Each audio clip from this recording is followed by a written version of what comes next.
Well, in the battle for Mosul, coalition forces are sweeping from one village to the next as they push towards Mosul, Iraq's second largest city. Kurdish forces are moving slowly inside Al-Fadiliya because of possible booby traps and suicide attacks. Now, people have been told to stay inside their homes. Al-Fadiliya is one of the largest villages near to Mosul. We can talk live now to our correspondent who's there, Jamal Elshayyal. Jamal, first of all, tell us about the village that you're in, what has happened and what the situation is there now. Well, Martine, since we came here a few hours ago, it's become more and more apparent that this village is very much in the control and in the hands of the Kurdish Peshmerga fighters. I'm going to step away and you'll see that people are back onto the streets. Obviously, there is a strong presence of fighters who are patrolling the main streets here, but people are very much getting out of their homes and essentially exploring life post ISIL. Actually, if I ask the cameraman to pan a bit to the right, you'll see the barber shop here, which is experiencing a lot of business because we're told that while ISIL was in control of this town, they made it mandatory for all men to grow their beards a certain length, and I guess not everyone was happy with that kind of fashion sense, and therefore they've been queuing up over the past couple of hours to trim their beards.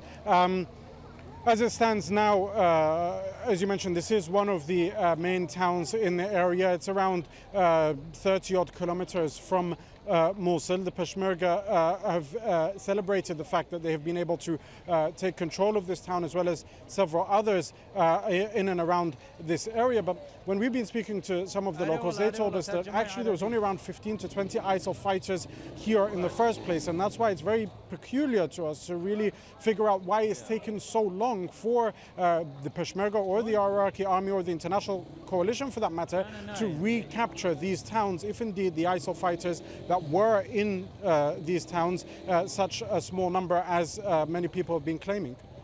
And it must be sending a wave of apprehension to the people of newly liberated Al-Fadiliya when they hear what the UN is saying, that there have been mass executions in Mosul and that people are being rounded up from villages around Mosul, taken inside the city and being placed by military installations to be used as human shields.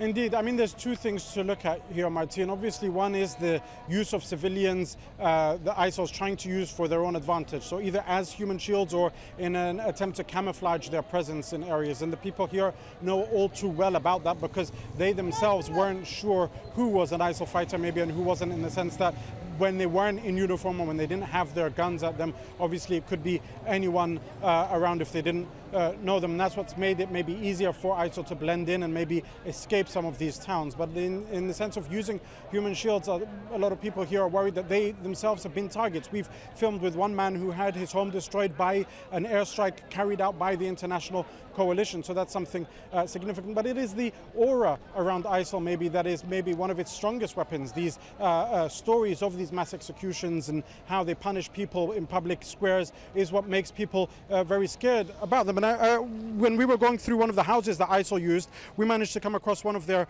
memos over here. This memo, Martine, is kind of interesting. It is about the security precautions that ISIL fighters must use when communicating between each other. And in it, talks about the use of landlines, how they're forbidden from using the names of areas. And they've actually given numbers for every area where ISIL fighters are present. So in this instance, for example, one place is number 77. So you can imagine that whilst this organization, there's a lot of question marks about it, they are very much organized in how they operate. And that's another thing that's maybe making it difficult for the anti-ISIL coalition, be it the Peshmerga, the Iraqi army, the Shia militia, or even the United States and its international allies to defeat this group. Jamal Elshayyal, live from Al-Fadiliya. Thank you.